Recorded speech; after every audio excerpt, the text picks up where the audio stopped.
What's going on, everyone? It's starting to get cold outside.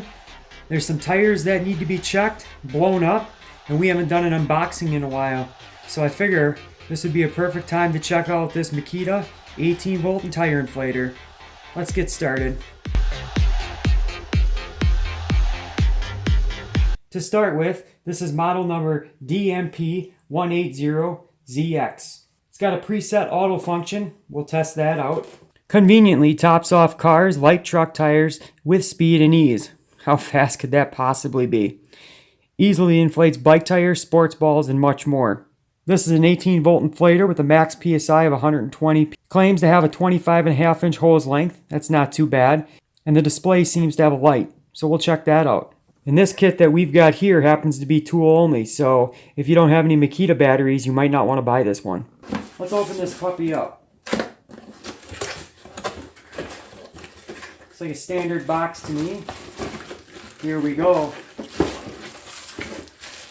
Hose has some type of plastic piece on it. I'm assuming this is so you don't maybe bend it and snap it. Not really sure. You can see it moves in and out like this. This is one thing I'm not a big fan of.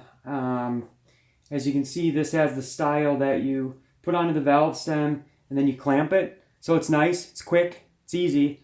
I'm told that I think there's a rubber piece inside here, I can't remember. But basically that clamps on and then it allows the air to inflate and not leave. So eventually this wears out and then it doesn't, it leaks when you try to fill. So it's not, I hear that it's not the best type for long term, but this is the first one I have with this. So I guess I'll have to figure that out myself. Going through the rest of the box here, you just have some instructions. Yep, I don't see anything else in the box. Cordless inflator. Looking at the tool, fit and finish on this. Looks like a typical Makita product to me. As you can see right here, you've got a couple adapters for filling up sports balls. You can probably blow up, you can blow up some air mattresses, some different types of balls with these. I typically use these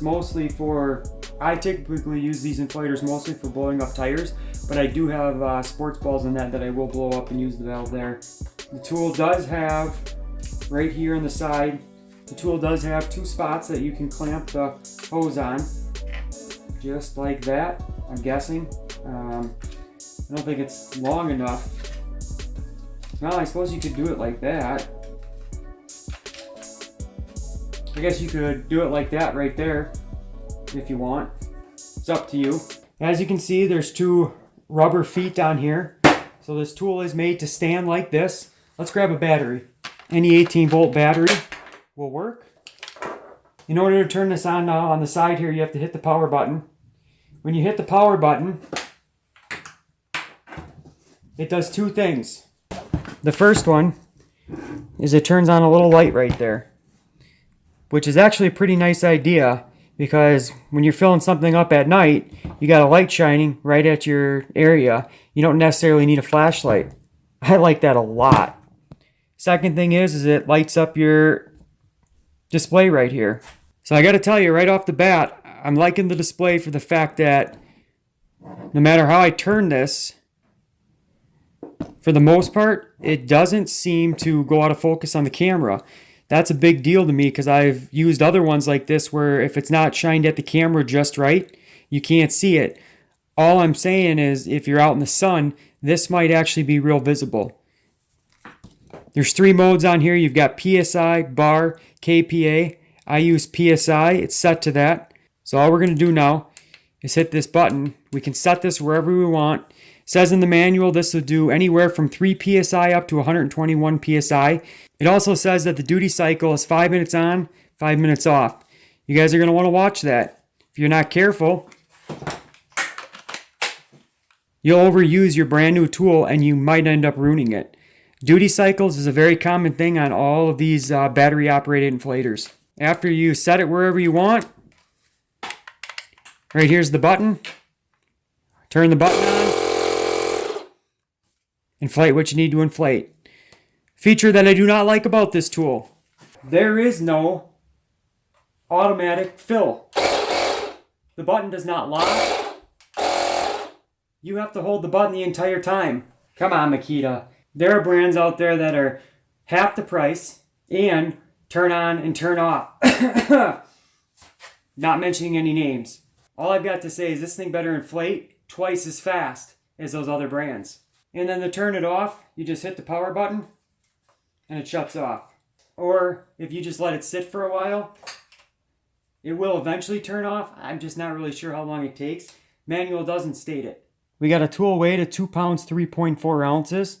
It's extremely light in the hand, and like all Makita tools, the grip, everything about this tool feels fantastic. And just like other Makita products, built-in safety precautions for the tool. For example, overload protection, overheat protection, and over discharge protection, all of which are going to shut the tool off if it's drawing too much current for some reason, when the tool or battery starts to overheat, or when the battery capacity gets too low. Here's an interesting little tidbit, I thought.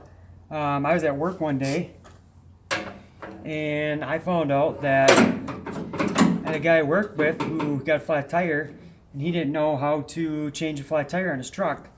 He didn't know how to get the spare down.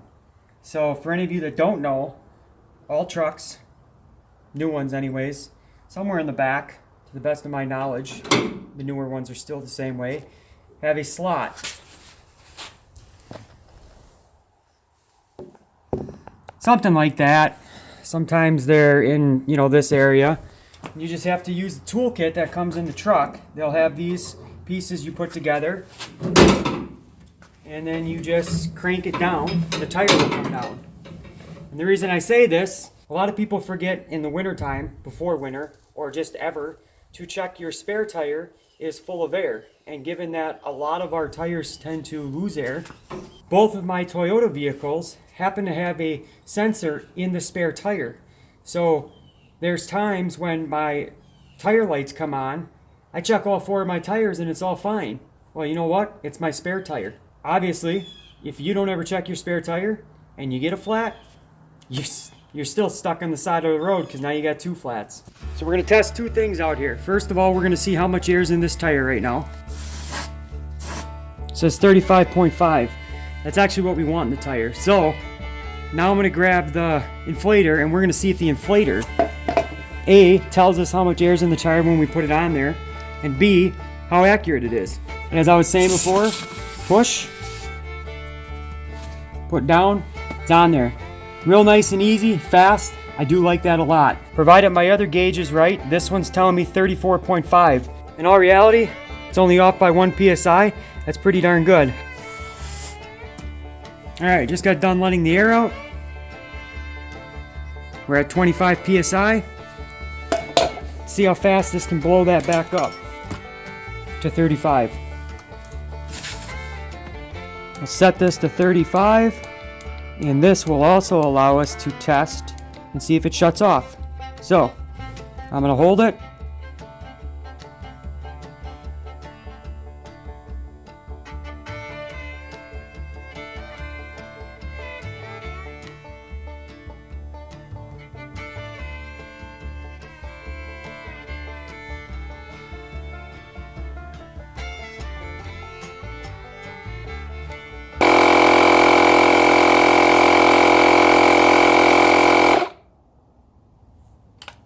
I went until the tool shut off. So the tool shut off at 3 minutes and 40 seconds. I do notice that it just went back down to 34.5. As everybody saw, what are we looking at? Maybe a minute there. It was sitting at 35 on here and it was still going. I gotta be honest, guys. I'm not impressed. If you guys want to see this in a shootout against the Ridgid or the Ryobi, let me know in the comments section below. I did use a 5 amp hour battery. It was fully charged when I started. It's still fully charged. Let's see how accurate it was. Can you see that? 35.5. Exactly what we had before. When I took this off, it was showing 34.5. 1 psi under, and that's the same thing it was doing when we started. And I'll give you guys one more little trick here.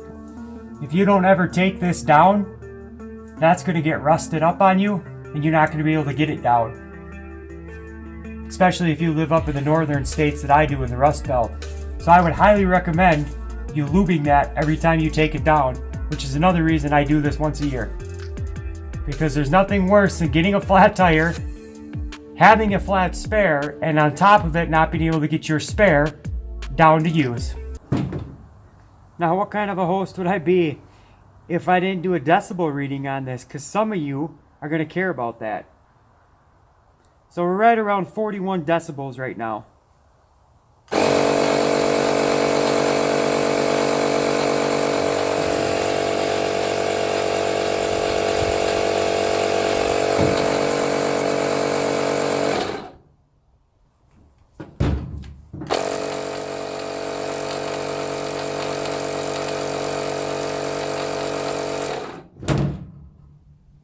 And then depending on which way you turn it, you're going to be at 88 or 89 decibels, which if I remember right, is quieter than the other two that we tested in that video. And once again, that video is at the end of this one.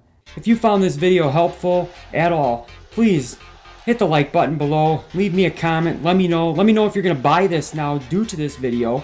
And if you want to see a shootout between this one and the Ridgid or the Ryobi, let me know in the comments section below. As always, thank you for watching, and we'll see you on the next one.